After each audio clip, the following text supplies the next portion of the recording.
ബിജോയ്സ് Nair, former officer Food Corporation of India current അഫയേഴ്സിന്റെ പുതിയൊരു വീഡിയോയിലേക്ക് സ്വാഗതം. ആദ്യത്തെ ന്യൂസുകളിലേക്ക് പോകാം. ഇന്നത്തെ ഫ്രണ്ട് പേജിൽ അങ്ങനെ വലിയ ന്യൂസ് ഒന്നുമില്ല. 9 killed in IED blast by suspected Maoist in Bijapur. Bijapur is in Chhattisgarh. Chhattisgarh is one of the last bastions of Maoists in India or Naxalites in India, and they are in terminal decline. Maoist or Naxalite movement is in terminal decline, and according to the Home Minister of India, Amit Shah, by 2026, Naxalite problem will be completely eradicated in India. But yesterday, Indian forces, paramilitary forces, actually CRPF is coordinating combat operations against these Maoists, and some of them were killed by Maoists in Chhattisgarh's Bijapur. Bijapur is a district in Chhattisgarh. In Karnataka also one Bijapur is there, but this is Chhattisgarh's Bijapur. Okay, so that is the first news in Hindu newspaper. പക്ഷെ അത് വലിയ എന്താ പറയുന്ന നമ്മൾ എഴുതിയെടുത്ത് പഠിക്കേണ്ട ആവശ്യമൊന്നുമില്ല, because it is the number one news in today's newspaper. I discussed it. That's the thing. Who is the chief minister of Chhattisgarh? Chhattisgarh chief minister is Vishnu Dio Sai. Vishnu Dio Sai is the Chhattisgarh chief minister. Vishnu Dio Sai. Okay. And second news, main accused in Bastar journalist murder case held. അത് വേണ്ട, അതിന്റെ ആവശ്യമില്ല.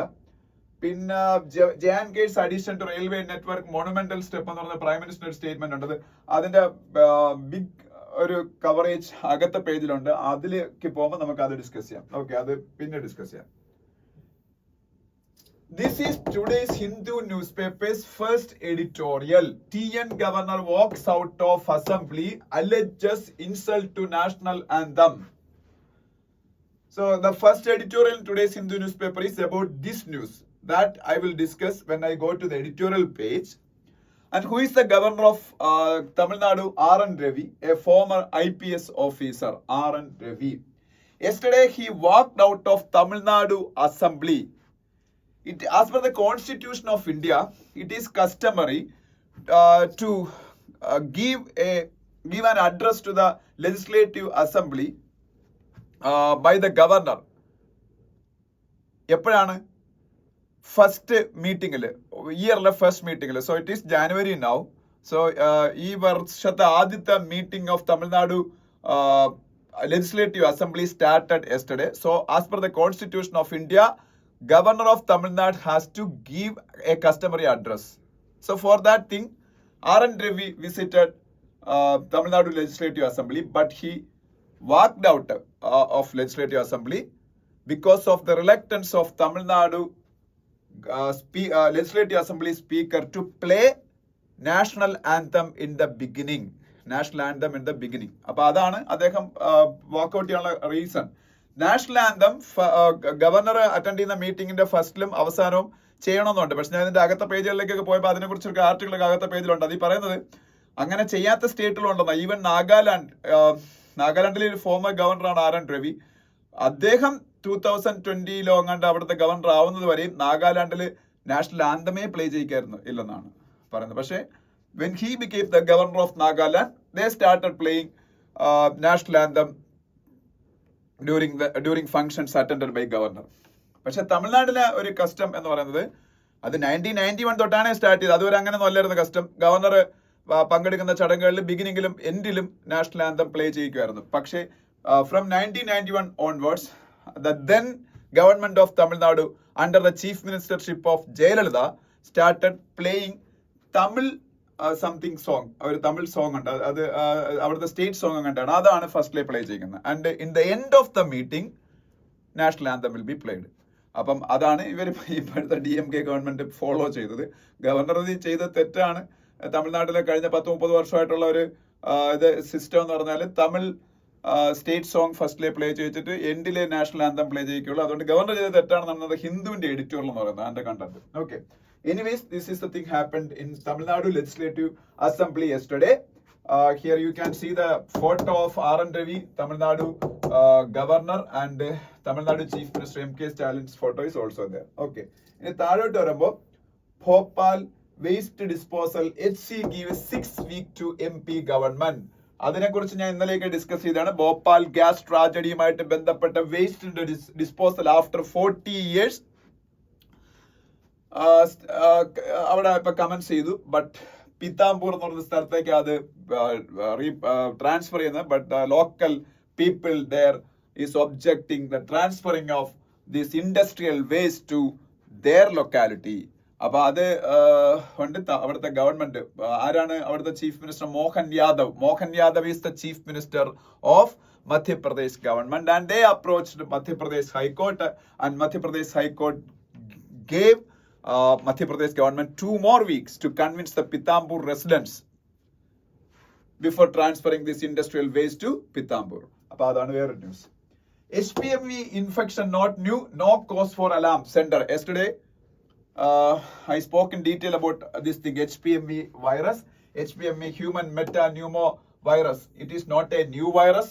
In 1990s itself, it has been traced, and it is not in 1990s. That's a mistake by me. In 2001, this HMPV virus was first traced, and it is in circulation around the world. Even in India, also HMPV transmission happened during previous years also. അപ്പോൾ അതുകൊണ്ട് അതിൽ വലിയ കാര്യങ്ങളൊന്നുമില്ല, പേടിക്കാനില്ല. ഇവിടെ ഇപ്പൊ പുതുതായിട്ട് 2 കുട്ടികൾക്ക് ഇപ്പോൾ HMPV കണ്ടെത്തി. പക്ഷേ അതിന്റെ ട്രീറ്റ്മെന്റും ഇന്ത്യയിലുണ്ട്. കുട്ടികൾ നന്നായിട്ട് റിക്കവർ ചെയ്യുന്നുണ്ടെന്നും ആ ന്യൂസിൽ പറഞ്ഞിട്ടുണ്ട്. ഇപ്പൊ ഹെൽത്ത് മിനിസ്ട്രി പറഞ്ഞ ആരും പേടിക്കേണ്ട ആവശ്യമില്ല. ബട്ട് സ്റ്റിൽ ആവശ്യമുള്ളൊരു പ്രിക്കോഷൻസ് എടുക്കുക. ഓക്കെ. ഇത് ചൈനയിലാണ് ഇപ്പൊ ഭയങ്കരമായിട്ട് സ്പ്രെഡ് ചെയ്തുകൊണ്ടിരിക്കുന്നത്. അതിനെ കുറിച്ചുള്ള ന്യൂസ് ആണിത്. ഇതിനെക്കുറിച്ചൊക്കെയുള്ള അഷുറൻസ് ഒക്കെ തരേണ്ട ആരാണ്? Health ministry. Who is the health minister of India? BJPയുടെ president JP Nadda. He is the health minister of India also. അപ്പൊ JP Nadda is the health minister of India. Okay. പിന്നെ നെക്സ്റ്റ് പേജിലേക്ക് പോകുമ്പോൾ States page.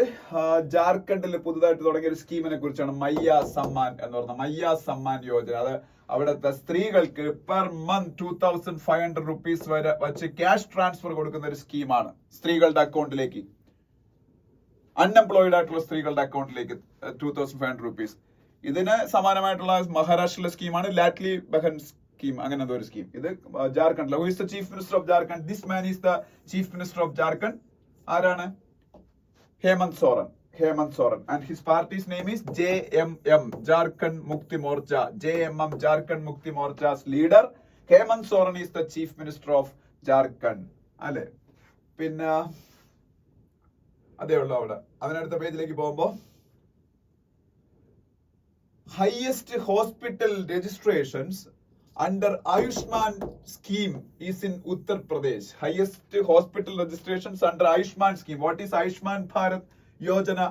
Pradhan Mantri Ayushman Bharat Pradhan Mantri Jan Arogya Yojana. Ayushman Bharat Pradhan Mantri Jan Arogya Yojana. That is the full name of that scheme.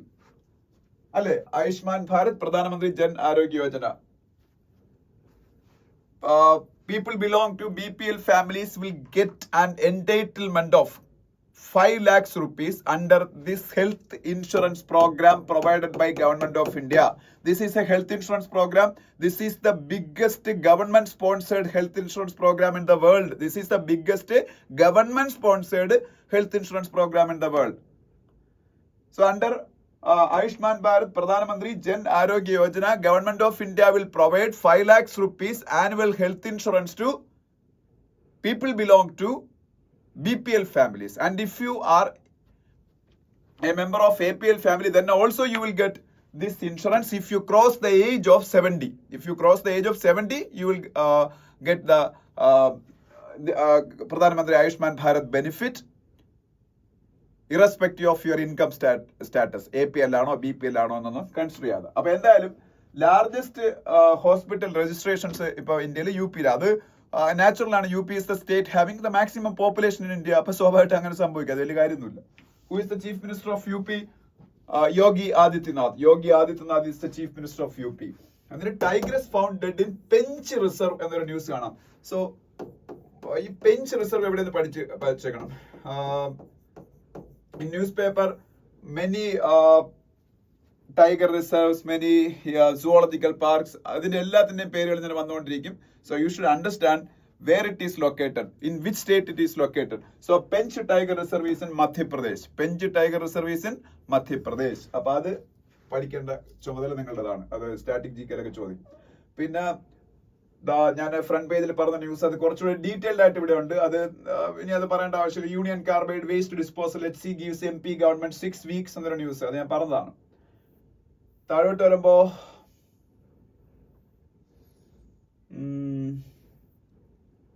ഇല്ല, വേറെ ഒന്നും ഇവിടെ പറയാനില്ല.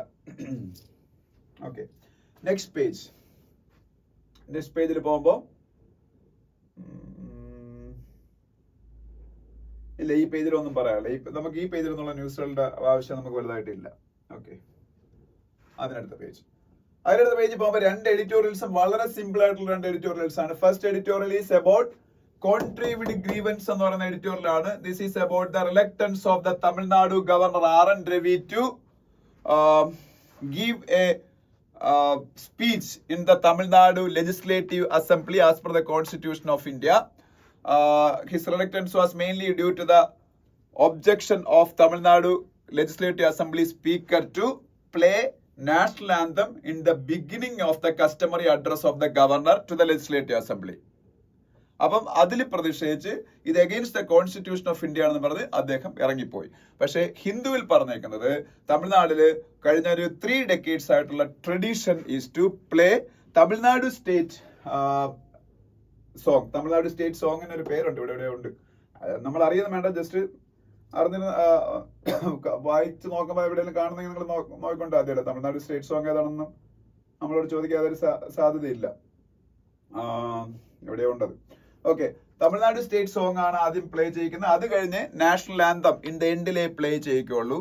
അപ്പം കഴിഞ്ഞ വർഷവും ഇതുപോലെ തമിഴ്നാട്ടില് ഈ പറഞ്ഞ കസ്റ്റമറി അഡ്രസ് വന്നപ്പോ ചില ആ സ്പീച്ചിലെ ചില സെലക്റ്റീവ് പോർഷൻസ് മാത്രമേ അദ്ദേഹം അത് വായിച്ചുള്ളൂ. ദ്രവീഡിയൻ മോഡൽ ഓഫ് ഗവേണൻസ് എന്നൊക്കെയുള്ള ചില വാക്കുകളൊക്കെ അദ്ദേഹം ഒമിറ്റ് ചെയ്തു. അങ്ങനെ കുറെ കാര്യങ്ങളൊക്കെ അതിന്റെ അങ്ങേ വർഷത്തെ സ്പീച്ചിലും അദ്ദേഹത്തിന്റെ സത്യസന്ധതയ്ക്ക് നിരക്കാത്ത കുറച്ച് കാര്യങ്ങൾ ഉണ്ടായിരുന്നുള്ള പേരിൽ അദ്ദേഹം കുറച്ച് ഭാഗങ്ങൾ ഒമിറ്റ് ചെയ്താണ് വായിച്ചത്. So Tamil Nadu governor is in a constant confrontation with the government of Tamil Nadu. അപ്പം ഈ ഒരു ഗവർണർ, അപ്പൊ ഇപ്പൊ ഒരു reshuffling of governors happen. You all know that Kerala governor Arif Mohammad Khan was also in a constant battle with the Kerala chief minister and Kerala government, but in recent reshuffle he was transferred to Bihar and Bihar governor Rajendra Arlekar was transferred to Kerala. appo attarathile ee RN Raviyeയും ഇതുപോലെ shuffle ചെയ്ത്, because already he completed 5 years. Governor's term is 5 years, so his term in Tamil Nadu has already ended. That's why he should also be transferred to some other states for the effective governance of Tamil Nadu എന്നാണ് പിന്നീട് ഈ ഒരു എഡിറ്റോറിയലിൽ Hindu news paper പറഞ്ഞിരിക്കുന്നത്. അത് അത്രേ ഉള്ളൂ എൻ്റെ content, വേറെ ഒന്നും അതിൽ പറയാനില്ല. ഓക്കെ, പിന്നെ ഇന്ത്യയിലെ പല സ്റ്റേറ്റുകളിൽ ഇങ്ങനെ അല്ല, അത് ഇവിടെ അല്ല പറഞ്ഞത്, അത് അടുത്ത ടെക്സ്റ്റ് ആൻഡ് കോണ്ടെക്സ്റ്റ് പേജിൽ അത് പറയുന്നത്. അപ്പൊ എന്തായാലും ഇത്രയേ ഉള്ളൂ എന്റെ കണ്ടന്റ്. ഓക്കെ, ഗവർണറിനെ ബ്ലെയിം ചെയ്തുകൊണ്ടാണ് ഈ ഫസ്റ്റ് എഡിറ്റോറിയൽ എന്ന് പറയുന്നത്, ഗവർണർ ചെയ്തതാണ് തെറ്റെന്ന്. പിന്നെ ഡൗൺ ബട്ട് നോട്ട് ഔട്ട് എന്ന് പറയുന്ന ഒരു എഡിറ്റോറിയൽ കാണാം. ഇത് ഓസ്ട്രേലിയയില് ബോർഡർ ഗാവസ്കർ ട്രോഫിയിൽ ഇന്ത്യക്കുണ്ടായ പരാജയത്തിനെ കുറിച്ചാണ്. From 2015 onwards, India is the holder of Border Gavaskar Trophy. Border Gavaskar Trophy is one of the most celebrated cricket trophies in the world in the Test cricket format. Most celebrated Test cricket trophy is Ashes. Ashes Test series is between Australia and England. That is Ashes cricket test series. That is the most celebrated cricket test series in the world. After that, the world's most prominent cricket test series, Border Gavaskar Trophy. But in terms of viewership, Border Gavaskar Trophy is the number 1 in the world in test cricket format. So for the last 1 decade, around 1 year, for the last 1 decade, പറയുമ്പോഴത്തേക്ക് ഏതാണ്ട് 10 വർഷമായിട്ട് India is the holder of Border Gavaskar Trophy. പക്ഷേ in this year's Border Gavaskar Trophy, Australia convincingly defeated India by a margin of 3-1. Only first test was won by India under the leadership of Jasprit Bumrah. After that, Rohit Sharma became the captain of India, and then subsequently India lost 2 tests. അപ്പോൾ 2-1 ആയിരുന്നു. Last ടെസ്റ്റിൽ വീണ്ടും Jasprit Bumrah became the captain, but once again India was defeated by Australia. Jasprit Bumrah also got injured during the last test, and he didn't come out to bowl in the second innings. That also adversely affected the chances of India. അത് ഇന്ത്യയുടെ last ടെസ്റ്റിലെ പരാജയത്തിന് കാരണമായി. അപ്പൊ ഈ 3-1 എന്നൊരു സ്കോറൊക്കെ ഇവിടെ കാണുന്നതെങ്കിലും ഈ പറയുന്നത് പോലെ അത്രയും വൺ സൈഡഡ് ഒന്നും അല്ലായിരുന്നു ഓസ്ട്രേലിയയുടെ വിജയം. ഇന്ത്യക്ക് ഇന്ത്യയുടേതായ മൊമെന്റ്സ് ഉണ്ടായിരുന്നു. പക്ഷേ മെയിൻലി ഇന്ത്യൻ ബാറ്റേഴ്സിന്റെ ഫെയിലുവർ കൊണ്ടാണ് ഇന്ത്യൻ ബാറ്റേഴ്സിന് അവരുടെ ഓരോരുത്തർ പൊസിഷനിൽ ക്യാപിറ്റലൈസ് ചെയ്യാൻ കഴിയാതിരുന്നുകൊണ്ടാണ് ഇന്ത്യ പരാജയപ്പെട്ടത്. ഇന്ത്യയുടെ സ്റ്റാൾവാർട്സ് ബാറ്റ്സ്മാൻ ആയ Rohit Sharma and Virat Kohli, both of them were big failures. പക്ഷേ ചില യങ്സ്റ്റേഴ്സ് നന്നായിട്ട്, നിതീഷ് റെഡ്ഡി അങ്ങനെയൊക്കെയുള്ള ആൾക്കാരൊക്കെ നന്നായിട്ട് കളിച്ചു. ഇന്ത്യയിലെ ബൗളേഴ്സും ജസ്പ്രീത് ബുംറയുടെ നേതൃത്വത്തിൽ ഒരുവിധം നന്നായിട്ട് പെർഫോം ചെയ്തു. സോ ഇന്ത്യക്ക് അങ്ങനെ ഡിസപ്പോയിന്റഡ് ആവേണ്ട കാര്യമൊന്നുമില്ല. പക്ഷേ സ്റ്റിൽ ഇന്ത്യൻ ടീം മാനേജ്മെന്റ് കുറെ കറക്റ്റീവ് മെഷേഴ്സ് എടുക്കാനുണ്ട്. Indian cricket team is in a transition stage. India's big four players Rohit Sharma, Virat Kohli, R Ashwin, Ravindra Jadeja. These 4 players were the architects of many famous test victories of India. Out of them, Ravichandran Ashwin, R Ashwin already retired during the last month, and the other 3 players, they will also retire in the coming months, അല്ലെങ്കിൽ ഒരു വർഷത്തിനകം retire ആവും. So Indian team should keeping in mind all these things, should try to create a new young team, ഒരു balanced ആയിട്ടുള്ള young team. അതായിരിക്കും ഇന്ത്യയുടെ future എന്നാണ് ഈ ഒരു എഡിറ്റോറിയൽ പറയുന്നത്. ഓക്കെ, അപ്പം അതാണ് രണ്ടാമത്തെ എഡിറ്റോറിയൽ. വളരെ സിമ്പിൾ ആണ്. പിന്നെ ഉള്ളതെന്ന് വെച്ചാൽ the collegium and changes it may still B early days എന്നുള്ള ആർട്ടിക്കിൾ. ഇത് വായിച്ചാൽ ഇത് സത്യം പറഞ്ഞാൽ ഇതിൻ്റെ അകത്ത് അങ്ങനെ ഒരുപാട് കാര്യങ്ങളൊന്നും ഇതിൻ്റെ അകത്ത് പറഞ്ഞു തരാനൊന്നുമില്ല. ഇത്രയേ ഉള്ളൂ ഇതിന്റെ ചുരുക്കം. ഇന്ത്യയിൽ ജഡ്ജസ്, എസ്പെഷ്യലി സുപ്രീം കോർട്ടിലെ ജഡ്ജസ്, ഹൈക്കോർട്ടിലെ ജഡ്ജസ്, ഹൈക്കോർട്ടിലെ ചീഫ് ജസ്റ്റിസുമാർ, supreme court judges, high court judges and high court chief justices were all selected by collegium. Collegium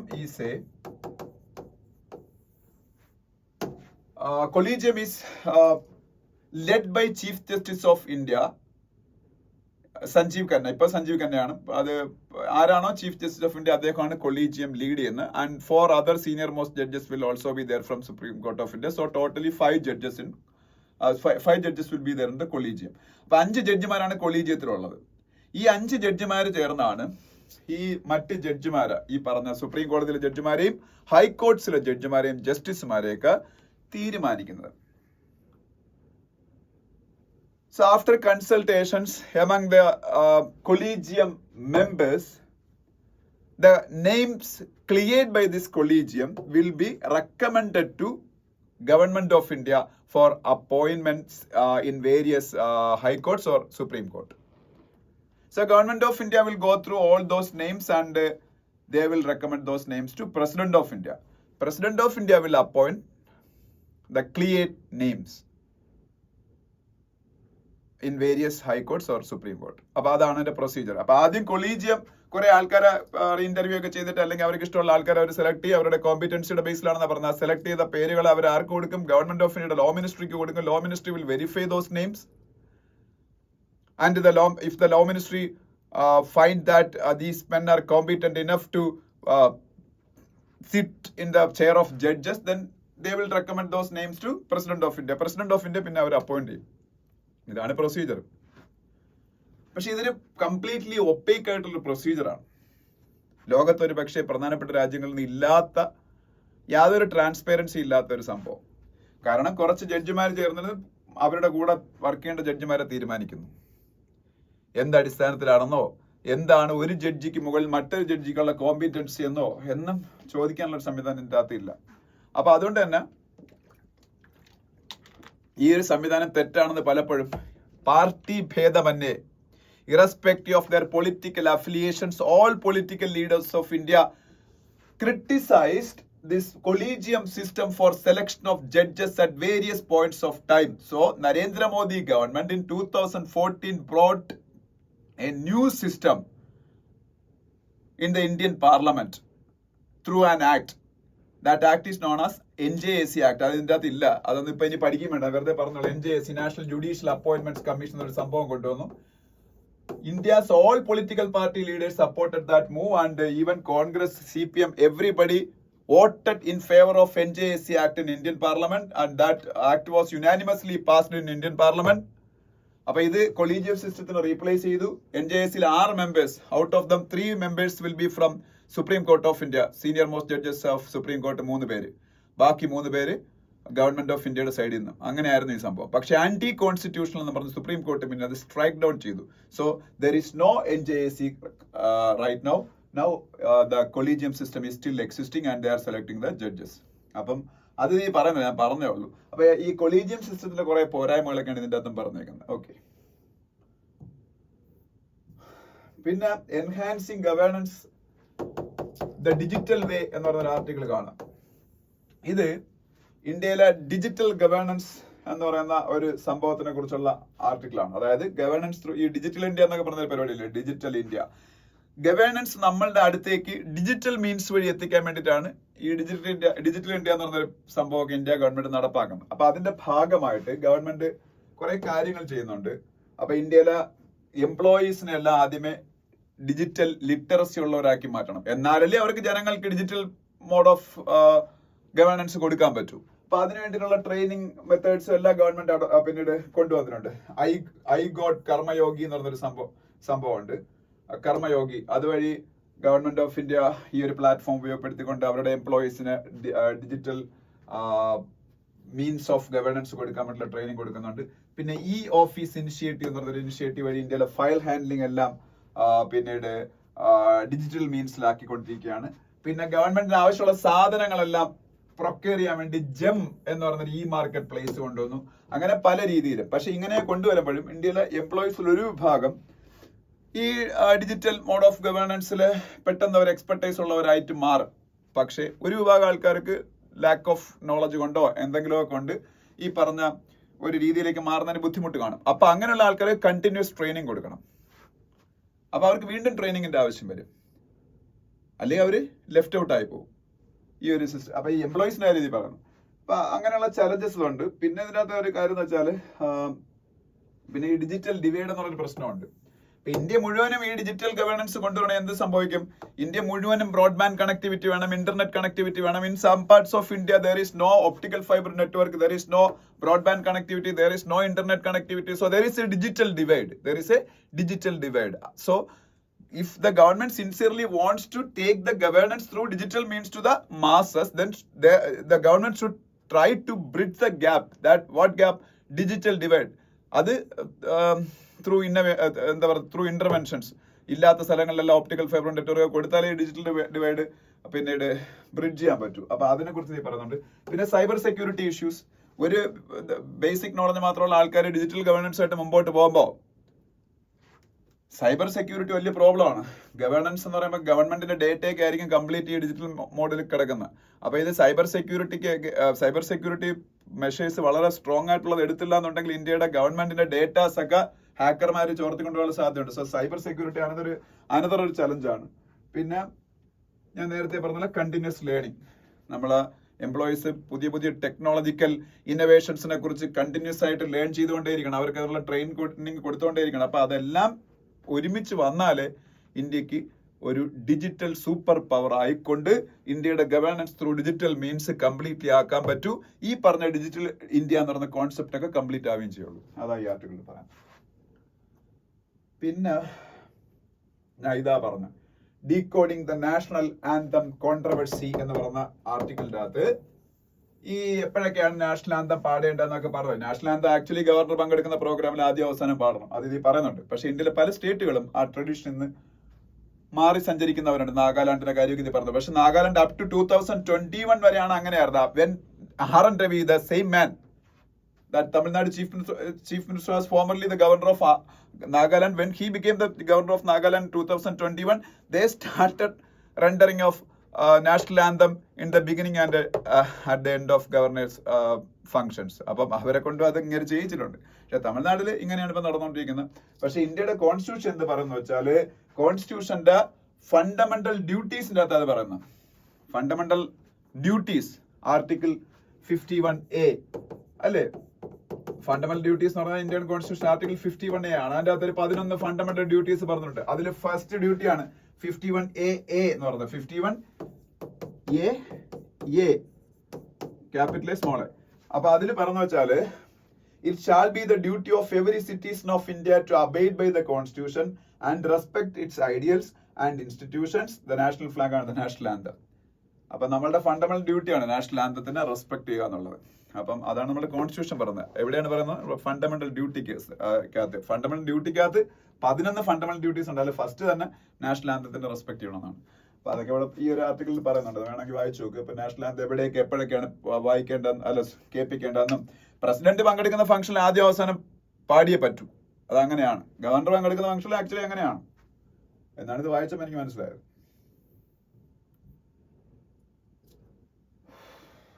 പിന്നെ ഇതെല്ലാം ഫാമേഴ്സിന്റെ ഇഷ്യൂ, മറ്റേ അയാളുടെ ഫാസ്റ്റിംഗ് ഒക്കെ ഉള്ളതിനെ കുറിച്ച് വലിയ റിലീഫ് ഉണ്ടാക്കുന്ന ഒരു news.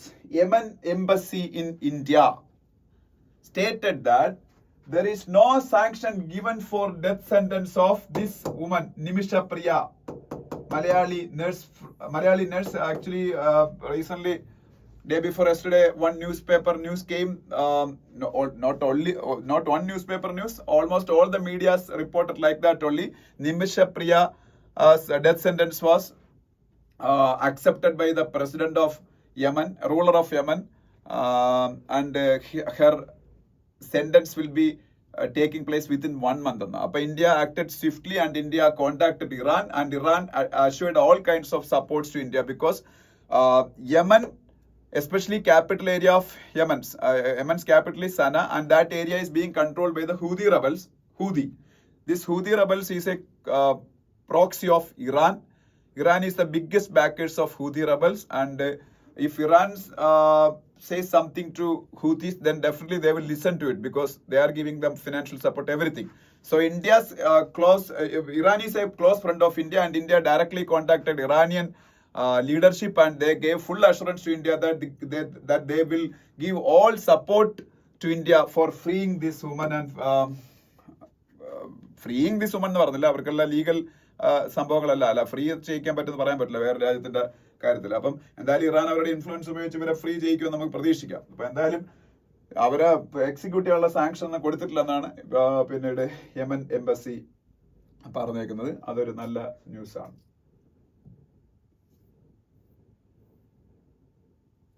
China says its planned dam will not affect water flows to India. ഞാൻ ഇന്നലെ ഇതിനെ കുറിച്ച് ഡിസ്കസ് ചെയ്തു. ചൈന ബ്രഹ്മപുത്ര റിവറില്, ടിബറ്റൻ ഏരിയയില്, ബ്രഹ്മപുത്ര റിവറിനെ ടിബറ്റൻ ഏരിയയിൽ ചൈന വിളിക്കുന്നത് യാർലങ് സാങ്ബോ എന്നാണ്. അതൊന്നും പഠിക്കണ്ട, ഞാൻ ജസ്റ്റ് പറഞ്ഞേ ഉള്ളൂ. ചൈന എന്താണ് വിളിക്കുന്നത് ജസ്റ്റ് പഠിച്ചത്, പറഞ്ഞ കുഴപ്പമൊന്നുമില്ല. അവിടെ ലോകത്തിലെ ഏറ്റവും വലിയ ഡാം $137 ബില്യൺ മുടക്കി, biggest dam in the world, biggest hydro electric power സ്റ്റേഷനും ആണെന്ന് തോന്നുന്നു അതിന്റെ കൂടെ വരുന്നത്. അപ്പം ഈ ഡാം വരുന്നു, അത് താഴോട്ടുള്ള ഇന്ത്യയിലേക്കുള്ള വെള്ള ഫ്ലോയോ അല്ലെങ്കിൽ ബംഗ്ലാദേശിലേക്കുള്ള വെള്ളത്തിന്റെ ഫ്ലോ ഒന്നും ബാധിക്കൂലെന്ന് ചൈന അഷുറൻസ് തന്നേക്കുന്നത്. പക്ഷെ ചൈനയുടെ അഷുറൻസ് ഒക്കെ വെറുതെയാണ്, അതുകൊണ്ട് അത് വിശ്വസിക്കാനൊന്നും പറ്റൂല. US to remove Indian entities from restricted list, says Jake Sullivan. Jake Sullivan national security adviser US ആണ്. അത് പഠിക്കേണ്ട കാര്യം ഇപ്പം ട്രംപ് വരുമ്പോൾ പുതിയ ആളാവും. ഇതിപ്പം ബൈഡന്റെ നാഷണൽ സെക്യൂരിറ്റി അഡ്വൈസറാണ്. നെക്സ്റ്റ് പേജിലേക്ക് പോകുമ്പോൾ women leaders play key role in driving change, says Birla. Who is Birla? Om Birla. Om Birla is the Lok Sabha speaker. He was addressing Panchayat Se Parliament 2 session. Panchayat Se Parliament 2 എന്താണെന്ന് ഞാൻ നിങ്ങളുടെ പറഞ്ഞായിരുന്നു. ഇന്ത്യയിലെ various പഞ്ചായത്തുകളിൽ നിന്ന് 500ഓളം representative ആയിട്ടുള്ള വിമനിനെ Indian പാർലമെന്റിൽ കൊണ്ടുപോയി അവർക്ക് കുറച്ച് ട്രെയിനിങ് ഒക്കെ കൊടുക്കുന്നുണ്ട്. അതാണ് ഈ പഞ്ചായത്ത് സേ പാർലമെന്റ് എന്ന് പറയുന്ന സംഭവം. അത് സ്ത്രീകൾക്ക് മാത്രമേ ഉള്ളൂ കേട്ടോ, വിമൻ റെപ്രസെന്റേറ്റീവ്സിനെ ഉള്ളൂ. പിന്നെ Mamata says sender backs Kumbh Mela but not Ganga Sagar Mela. Kumbh Mela is taking place in Prayagraj. Prayagraj is in Uttar Pradesh. Mamata's complaint is that government of India is giving national Mela status to Kumbh But at the same time, Ganga Sagar Mela, another religious congregation taking place in Ganga Sagar. Ganga Sagar is a place in West Bengal. Every year it is happening in Bengal, Ganga Sagar Mela. Government of India is not giving any support to Ganga Sagar Mela. Even though they are not announcing it as a national Mela. Only state government is giving all the funds for conducting this Ganga Mela. So government is giving preference only to UP, Uttar Pradesh. That's why Uttar Pradesh is getting national Mela status for Kumbh Mela. അതാണ് അവരുടെ complaint. Okay, ഇപ്പൊ ഗംഗാ മേള സാഗർ മേള എന്താണെന്ന് അറിയാം. അത് ഗംഗാ നദിയിൽ അത് നടക്കുന്നത്. ഗംഗാ സാഗർ എന്നൊരു സ്ഥലമുണ്ട് അവിടെ. മോഹൻ മജ്ജി ഗവൺമെന്റ്, എവിടുത്തെ ഗവൺമെന്റ് ആണ് മോഹൻ മജ്ജി ഗവൺമെന്റ്? ഒഡീഷയുടെ ഗവൺമെന്റ്. ഒഡീഷയുടെ ഗവൺമെന്റ് ആണ് മോഹൻ മജ്ജി ഗവൺമെന്റ്. നെക്സ്റ്റ് പേജിലേക്ക് പോകുമ്പോൾ UGC യെ കുറിച്ചുള്ള ന്യൂസ് കാണാം. UGC ചെയർമാൻ ജഗദീഷ് കുമാർ ആണ്. UGC ചെയർമാൻ ആരാണ്? ജഗദീഷ് കുമാർ. അവിടെ തന്നെ എഡ്യൂക്കേഷൻ മിനിസ്റ്റർ ഓഫ് ഇന്ത്യയുടെ ഫോട്ടോയും കാണാം. UGC comes under education ministry. So education minister of India is a responsible person for smooth conducting of UGC. Who is the education minister of India? Dharmendra Pradhan. Dharmendra Pradhan is the education minister of India. Integration of Jammu and Kashmir into railway network, a monumental step. അതൊന്ന് പഠിച്ചു വെച്ചേക്കണം. ഇന്ത്യയിൽ ശ്രീനഗറിൽ railway, ജമ്മുവിൽ railway connectivity ഉണ്ടായിരുന്നു, പക്ഷെ ശ്രീനഗറിൽ railway connectivity ഇല്ലായിരുന്നു. പക്ഷേ പുതിയൊരു റെയിൽവേ ഡിവിഷൻ ഇന്നലെ ഇനാഗുറേറ്റ് ചെയ്തു. Jammu railway division. ഈ ജമ്മു റെയിൽവേ ഡിവിഷൻ വന്നതോടുകൂടി ഉധംപൂർ ശ്രീനഗർ ബരാമുള്ള റെയിൽവേ ലിങ്കും ഓപ്പൺ ആയി. ഉധംപൂർ ശ്രീനഗർ ബരാമുള്ള. അപ്പൊ നിങ്ങൾ ശ്രദ്ധിക്കണം, ശ്രീനഗർ വരെ ഇപ്പം റെയിൽവേ സ്റ്റേഷനായി. അപ്പൊ ഇന്ത്യയിൽ ആർക്കും അപ് ടു ശ്രീനഗർ വരെ ട്രെയിനിൽ യാത്ര ചെയ്യാനായി. അത് പ്രാവർത്തികമായത് ചില അത്ഭുതങ്ങളിൽ കൂടിയാണ്. അതിൽ ഒരു അത്ഭുതം, നിങ്ങൾ ഗൂഗിളിൽ കയറിയിട്ട് ഗൂഗിൾ ഇമേജസിൽ ഞാൻ ഈ പറഞ്ഞത് അത്ഭുതമാണോ എന്ന് ചെക്ക് ചെയ്ത് നോക്കണം. അപ്പൊ നിങ്ങൾ മനസ്സിലാവും അത്ഭുതമാണെന്ന്. ചെനാബ് റെയിൽ ബ്രിഡ്ജ്, ലോകത്തിലെ ഏറ്റവും ഹൈറ്റിലുള്ള റെയിൽവേ ബ്രിഡ്ജാണ് ചെനാബ് റെയിൽ ബ്രിഡ്ജ്. കണ്ടാൽ നമ്മൾ അന്തം വിട്ടു, ഇങ്ങനെ വളർന്നു തിരിഞ്ഞാൽ പോകുന്നത്.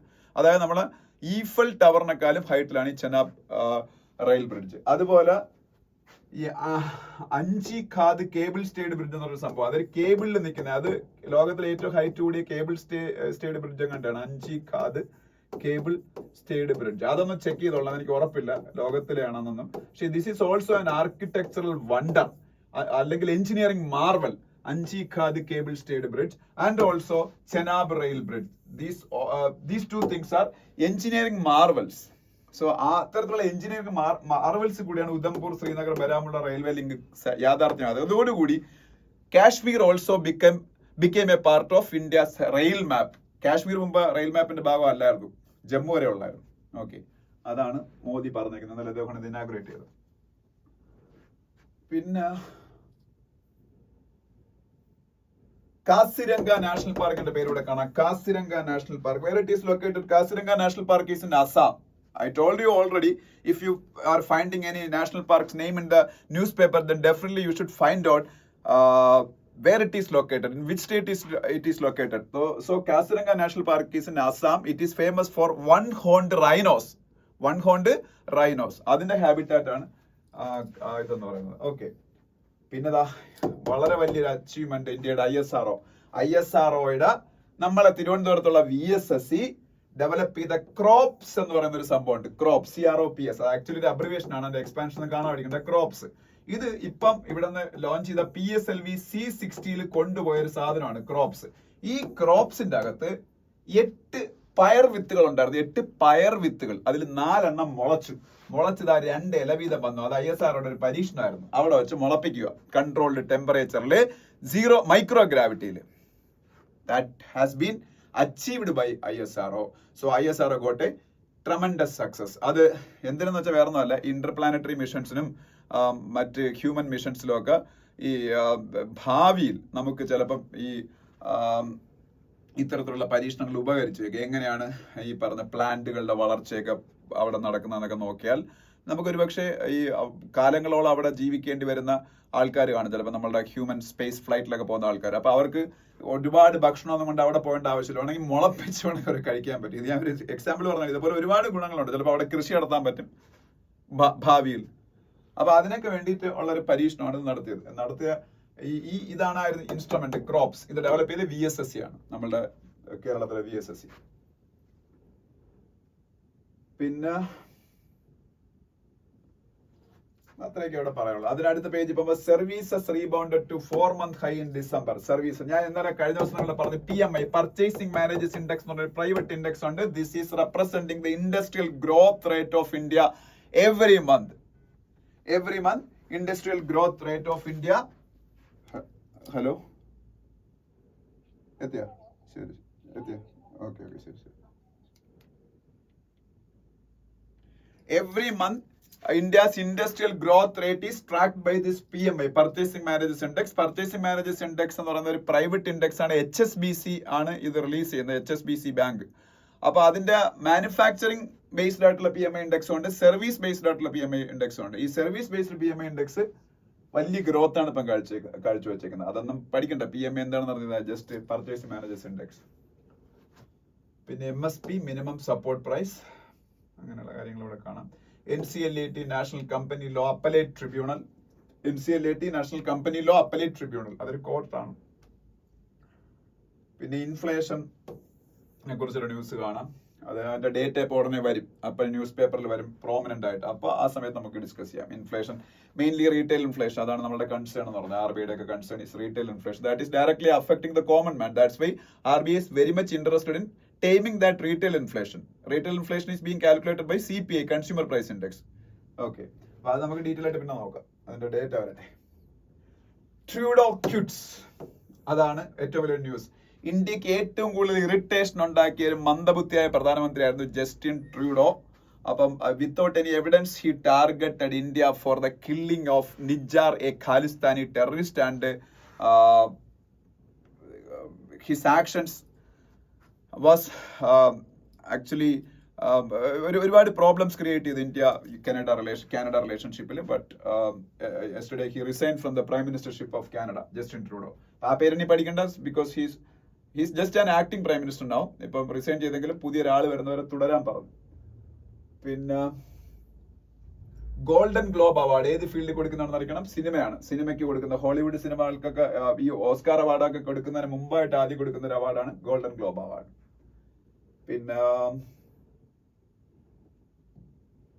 പിന്നെ സ്പോർട്സിൽ ഒന്നും പറയാനില്ല. ISL Indian super league football നടന്നുകൊണ്ടിരിക്കുന്ന ISL ഇന്ത്യൻ സൂപ്പർ ലീഗ്. പിന്നെ ഇന്ത്യ ടെസ്റ്റ് സീരീസ് തോറ്റതിനെ കുറിച്ചുണ്ട്. പിന്നെ ഇന്ത്യയുടെ hockey league, hockey India league HIL നടന്നുകൊണ്ടിരിക്കുന്നു. ഇന്ത്യയുടെ ഹോക്കി ലീഗിന്റെ പേരാണ് HIL, ഹോക്കി ഇന്ത്യ ലീഗ്. അങ്ങനെയൊക്കെയുള്ള കാര്യങ്ങളേ ഉള്ളൂ. അപ്പൊ ഇത്രയേ ഉള്ളൂ. ബാക്കി നമുക്ക് അടുത്ത ന്യൂസ് പേപ്പർ നാളെ ഡിസ്കസ് ചെയ്യുമ്പോൾ പറയാം.